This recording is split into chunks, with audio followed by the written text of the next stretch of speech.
Hello everyone, thanks so much for joining me today. My name is Lydia and this is Time with Lydia, the pharmacist. Happy New Year to you all. It's been a while, but we are back with more interesting and up-to-date health topics. If you're new to this channel, a warm welcome to you. This is a channel where we educate ourselves on common health problems.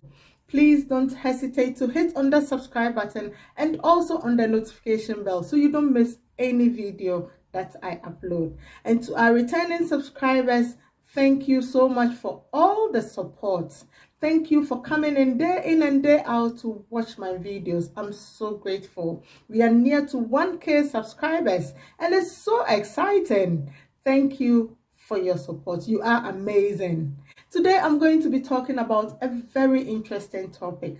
We are going to be talking about an underactive thyroid or hypothyroidism, and our main focus is going to be on the symptoms of hypothyroidism or the symptoms of an underactive thyroid.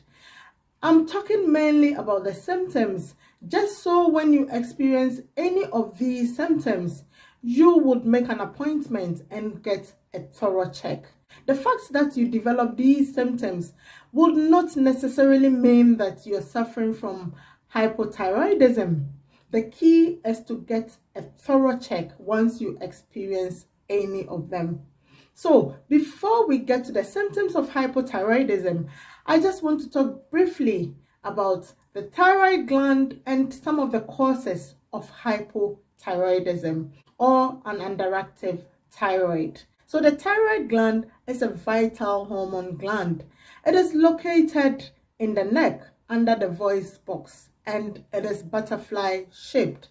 It plays a major role in the metabolism, growth and development of the human body.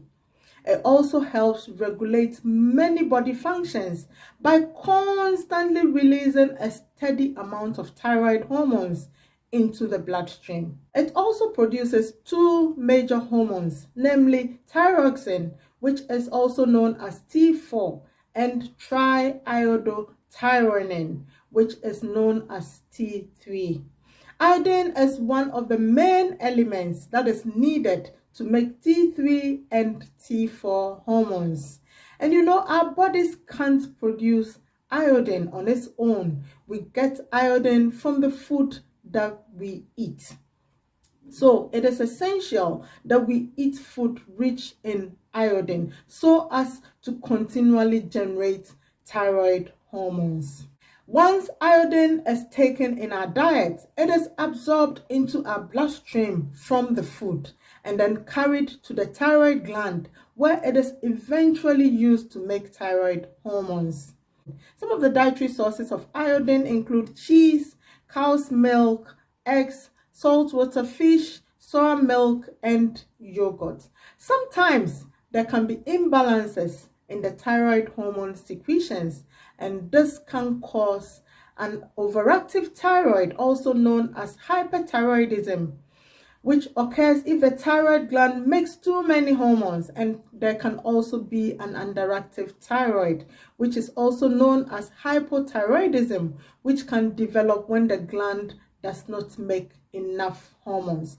Both of these imbalances can lead to a great number of symptoms, and today we will focus on an underactive thyroid or hypothyroidism and the symptoms associated with hypothyroidism. So, hypothyroidism is the name given to the condition resulting from an underactive thyroid gland.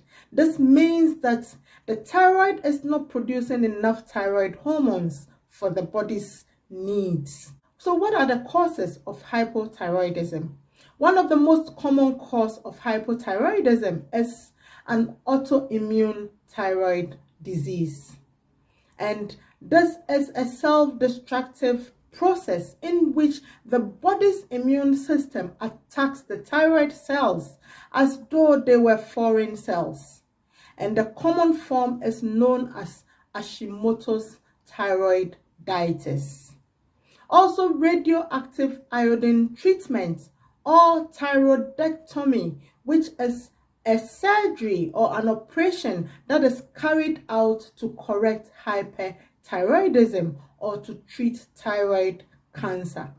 Sometimes also antithyroid drugs that are given in large doses for the management of an overactive thyroid disorder. Certain medications such as lithium used for certain mental health conditions, and amiodarone that is used for some specific heart conditions can cause hypothyroidism. Some health foods such as seaweed, when taken in excess, can lead to hypothyroidism. There is a gland in the brain called the pituitary gland, and this gland is involved in the regulation of thyroid hormone. When this gland does not function properly, then hypothyroidism can occur. Sometimes also when radiation is given for head and neck cancers, hypothyroidism can develop. Hypothyroidism can also be present from birth, and it occurs in a few babies, and this occurs when the thyroid does not develop or does not form the thyroid hormones properly, and this is called congenital hypothyroidism. So now our main focus for today, the symptoms of hypothyroidism. The symptoms are quite a lot, and they begin so gradually that you might not even notice them until the condition is well advanced. Low levels of thyroid hormone will result in the slowing down of your mental and physical processes of the whole body. Once treatment are started, these symptoms would improve over time, but if not, then you would have to speak to your doctor. The most common symptoms include fatigue and tiredness. There is also an increased awareness of the cold. Your skin can also get very dry, and your hair can become dry and thin. Your voice can also become hoarse and croaky. Constipation can also occur. Muscle weakness, cramps and aches, and pins and needles in the fingers and hands are also some symptoms that you can develop. In women, there can be heavier and longer periods. There can also be fertility problems and low libido. Weight gain is also another symptom, and it is one of the commonest symptoms that you can experience when you develop hypothyroidism. Puffy face and bags under the eyes, slow speech and slow movement and thoughts, low mood or depression, memory problems and difficulty in concentration. The heartbeat can also slow down, and there can be a slightly raised blood pressure. Your cholesterol levels can also go up, and in children, growth can be slowed down. The only accurate way of finding out whether you have a thyroid problem is to have a thyroid function test.